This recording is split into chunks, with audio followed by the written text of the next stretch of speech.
बात है सन 1646 की। 16 साल के वीर छत्रपति शिवाजी महाराज ने मुगल राजा इनायत खान से तोरना फोर्ट को हासिल करके उस पर केसरी रंग का मराठा ध्वज लहराया और इसी के साथ इतिहास के पन्ने केसरी रंग से रंगने लगे, जिन पर जिक्र था महाराज के बस एक ही सपने का, हिंदवी स्वराज,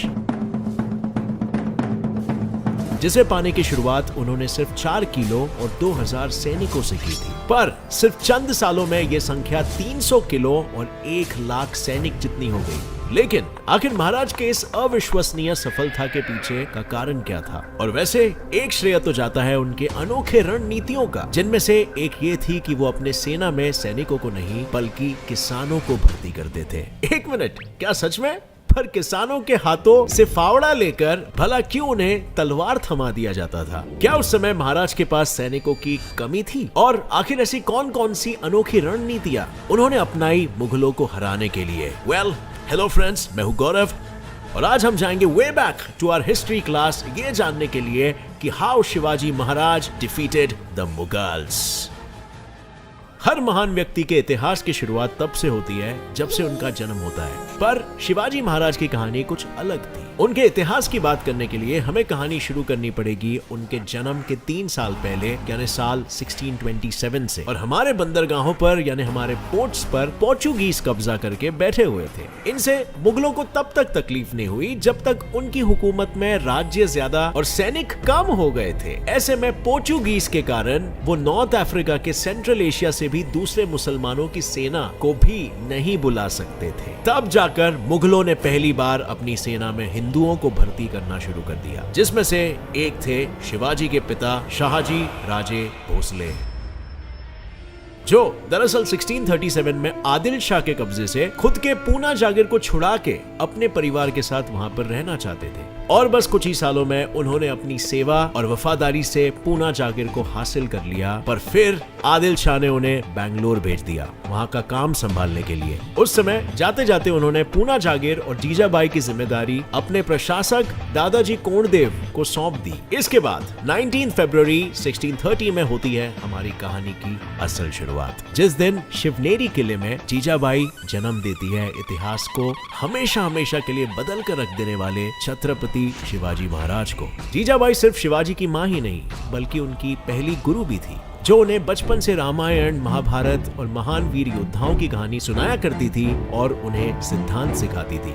एक तरफ जहां शिवाजी जीजाबाई से प्रशासन संभालने और अच्छा राजा बनना सीख रहे थे, वहीं दूसरी तरफ दादाजी कोंडदेव छोटे शिवाजी को तलवार युद्ध, तीर बाण, कुश्ती और रणनीतियां सिखा रहे थे। इन सारी चीजों की शिक्षा लेते हुए ही शिवाजी ने अपना पूरा बचपन शिवनेरी किले और सह्याद्री के पहाड़ों और जंगलों में घूमते हुए बिताया था। और इसी के कारण आगे चलकर उनका जियोग्राफिकल नॉलेज और पहाड़ों के साथ परिचय इतना ज्यादा बढ़ गया था कि उन्हें माउंटेन रैट के नाम से जाना जाने लगा था। लेकिन कुछ लोगों का यह भी मानना है कि ये नाम उन्हें अपने जियोग्राफिकल नॉलेज के कारण नहीं बल्कि अपने गुरिल्ला रणनीतियों की वजह से मिला था। अब अगर आपको नहीं पता कि गुरिल्ला वॉरफेयर यानी रणनीतियां क्या होती है, तो समझिए कि ये बिल्कुल किसी बलून शूटिंग गेम की तरह होता है, जहां भले ही हम प्रोफेशनल शूटर्स ना हो पर फिर भी 100 में से 1 बलून तो तुक्के से फोड़ ही लेते हैं, राइट? और यही चीज महाराज ने अपने किसानों की फौज के साथ भी की, जो झाड़ियों में छुपकर या पहाड़ों पर से हवा में पत्थर और तीर चलाते थे। और इससे दुश्मनों के आधे सैनिक महल में पहुंचने से पहले ही घायल हो जाते थे, जिन्हें हराना फिर काफी इजी हो जाता था।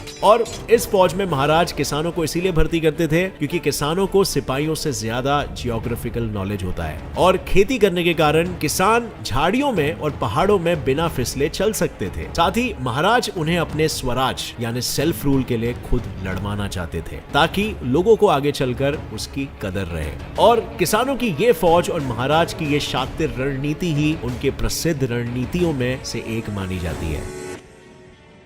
पर अब बात करते हैं महाराज और स्वराज के लिए उन्होंने की हुई लड़ाई की। ये लड़ाई उन्होंने महज 15 साल की उम्र से ही शुरू कर दी थी। तारीख में हम खुद के फैसले ले सकते हैं कि हमें क्या करना है या कौन से धर्म को अपनाना है, लेकिन उस वक्त लोगों के पास इतनी भी आजादी नहीं हुआ करती थी। और यही आजादी उनको दिलाने के लिए महाराज स्वराज की स्थापना करना चाहते थे, जिसको पाने के लिए उन्होंने किलों को जीतना चालू कर दिया था, क्योंकि किसी किले को जीतना यानी उस पूरे राज्य को जीतना था। उनका पहला किला था तोरणा किला, जो उन्होंने 1645 में इनायत खान से हासिल किया था। लेकिन ये किला उन्होंने जंग या मारधाड़ से नहीं बल्कि इनायत खान को अपनी बातों से राजी करके हासिल किया था। और इसी तरह फिर शिवाजी ने फिरंगोजी नरसाला से चाकन फोर्ट, बीजापुरी गवर्नर से कोंडाना फोर्ट और फिर थाने, कल्याण और भिवंडी के भी किले बस कुछ ही सालों में हासिल कर लिए थे। अब इतने कम समय में इतने सारे किले उन्होंने जीते तो जाहिर सी बात है उनके सफलता के चर्चे चारों ओर फैलने लगे थे और यही चर्चे फैलकर मुगलों तक भी पहुंच गए थे। और ये सब देखकर आदिल शाह ने शिवाजी के पिता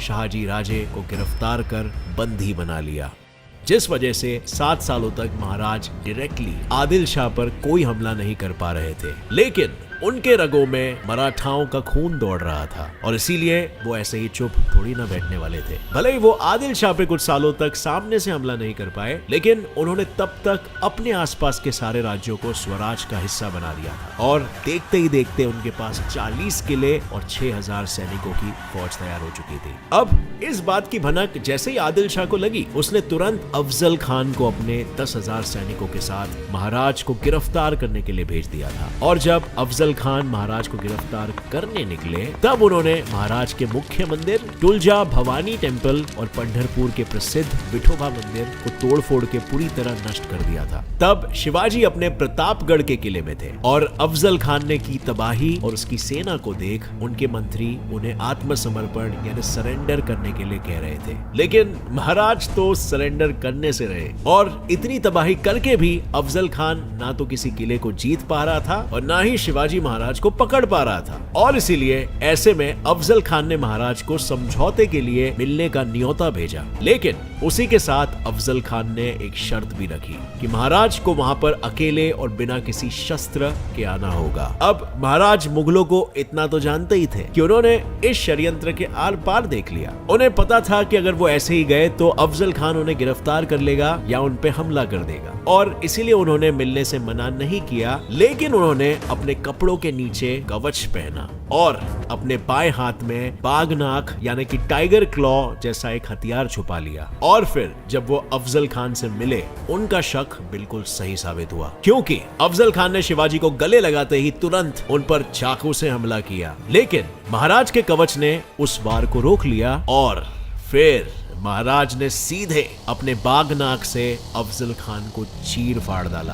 बिल्कुल एक बाघ की तरह साहस दिखाकर। महाराज की 10 नवंबर 1659 को प्रतापगढ़ में जीत हासिल हुई। अफजल खान के मौत की खबर सुनते ही गुस्से में आदिल शाह ने अपने सेनापति सिद्दी जौहर को लाखों सैनिकों के साथ पन्हाला फोर्ट पे भेज दिया, जहां महाराज और उनके सिर्फ 5000 सैनिक थे। और इस बात का फायदा उठाते हुए सिद्दी जौहर ने किलों को चारों ओर से घेर लिया। और ऐसे में महाराज को यह भली भांति पता था कि यहाँ पर शारीरिक बल नहीं बल्कि बुद्धि बल का इस्तेमाल करना होगा। उन्होंने सिद्दी जौहर को महल में मिलने बुलाया, पर जैसे ही वो वहां पर आया, महाराज ने आदिल शाह को संदेशा भेजा कि तुम्हारा सेनापति गद्दारी कर रहा है। और फिर जैसा महाराज ने सोचा बिल्कुल वैसा ही हुआ। आदिल शाह और सिद्दी जौहर आपस में लड़ते रहे और मौके का फायदा देख महाराज और उनके आदमी विशालगढ़ के लिए रवाना हो गए। और उन्होंने अपने हमशक्ल शिवा काशिद को दूसरी ओर भागने कहा ताकि आदिल शाह और उसकी सेना भ्रमित हो जाए। लेकिन अफसोस आधे रास्ते से पहले ही शिवा पकड़ा गया, जिसके बाद और गुस्से में आदिल शाह तेजी से शिवाजी के ओर बढ़ता गया। ये देख उनके सेनापति बाजी प्रभु ने उनसे 4700 सैनिक लेकर आगे जाने को कहा और कहा कि बाकी के आदमियों के साथ वो आदिल शाह को रोकेंगे। पर महाराज ने इससे साफ इनकार कर दिया। लेकिन उनकी हिफाजत के लिए सभी ने उन पर बहुत दबाव डाला, जिसके कारण वो विशालगढ़ के लिए रवाना हो गए। बाजी प्रभु और उनके 300 आदमी जी जान से लड़ते रहे, लेकिन 1 लाख के सामने 300 की सेना बहुत ही कम थी। फिर भी वो लड़ते रहे। खुद बाजी प्रभु भी जख्मों से और खून से लथपथ तब तक लड़ते रहे जब तक उन्होंने विशालगढ़ के तोपों की आवाज नहीं सुनी। दरअसल तोपों की आवाज एक सिग्नल था कि महाराज सही सलामत पहुंच चुके हैं। और जैसे ही उन्हें ये सिग्नल मिला, बाजी प्रभु ने जोर से जय भवानी चिल्लाकर वहीं पर अपना दम तोड़ दिया। इसी बलिदान के कारण बाजी प्रभु को स्वराज के लिए लड़ने वाले सबसे बहादुर योद्धाओं में से एक माना जाता है। लेकिन ये अकेले नहीं थे, इनके जैसे न जाने कितने लोगों ने अपने जान की आहुति दी थी स्वराज के सपने को पूरा करने के लिए, क्योंकि स्वराज के लिए जो जुनून और जज्बा महाराज में था उतना ही उनके आदमियों में भी था, और इसीलिए महाराज के जीत में इनका भी बहुत बड़ा हाथ था, ऐसा माना जाता है। Now getting back to the story, 2 बार आदिल शाह को नाकाम होता देख औरंगजेब ने मसलों को खुद के हाथों में लेने का तय किया। उन्होंने अपने मामा शाइस्ता खान को 1,50,000 की सेना लेकर भेजा। शाइस्ता खान ने पुणे पर बड़ी आसानी से कब्जा कर लिया और महाराज के लाल महल में अपना बसेरा डालकर बैठ गए। अब भले सेना छोटी क्यों ना हो, लेकिन जज्बा और दिमाग मराठाओं में भर भर कर था। शिवाजी ने अपने 400 सैनिकों को बारातियों का भेष लेने के लिए कहा और खुद घोड़ी पर सवार हो गए, और जैसे ही उनकी ये बारात महल के पास पहुंची, उन्होंने सीधा महल पर और शाइस्ता खान पर हल्ला बोल दिया। अब ऐसे में अचानक हुए हमले से बचने के लिए शाइस्ता खान ने खिड़की से छलांग मारी भागने के लिए, लेकिन उसी वक्त महाराज ने अपनी तेज तलवार से वार किया, जिसके कारण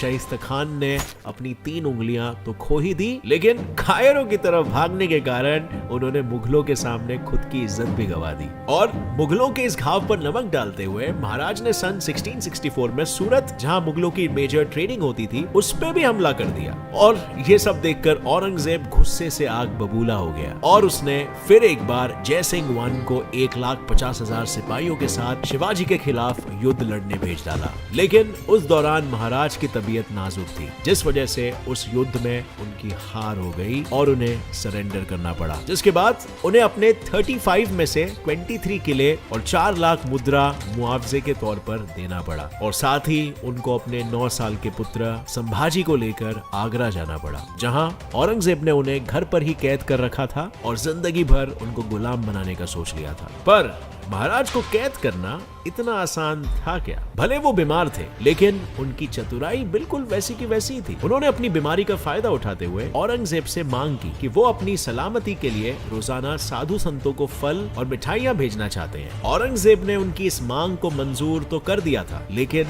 उसे नहीं पता था कि वो अपनी जिंदगी की सबसे बड़ी भूल करने जा रहा है, क्योंकि फल मिठाई भेजने के बहाने एक दिन महाराज अपने बेटे को लेके उन्हीं फल मिठाई के बक्सों में बैठ वहां से रवाना हो गए। वो वहां से भागकर रायगढ़ पहुंचे और उसके बाद साल 1674 में उन्होंने अपनी इसी चतुराई और अनोखी रणनीतियों से कई लड़ाइयां जीती और फिर से अपने राज्यों को मुगलों से आजाद करवा लिया। इस दौरान औरंगजेब ने कई साजिशें चली और कई बार हमले भी किए, पर वो हर दफा असफल ही रहे। पर फिर कुछ ही सालों बाद 1680 में मराठा साम्राज्य पर मानो काले बादल मंडराने लगे, क्योंकि तब महाराज की तबीयत दिन ब दिन बिगड़ने लग रही थी और फिर बुखार और लगातार बीमार होने के कारण 3 अप्रैल 1680 में उनकी मृत्यु हो गई, जिसके बाद औरंगजेब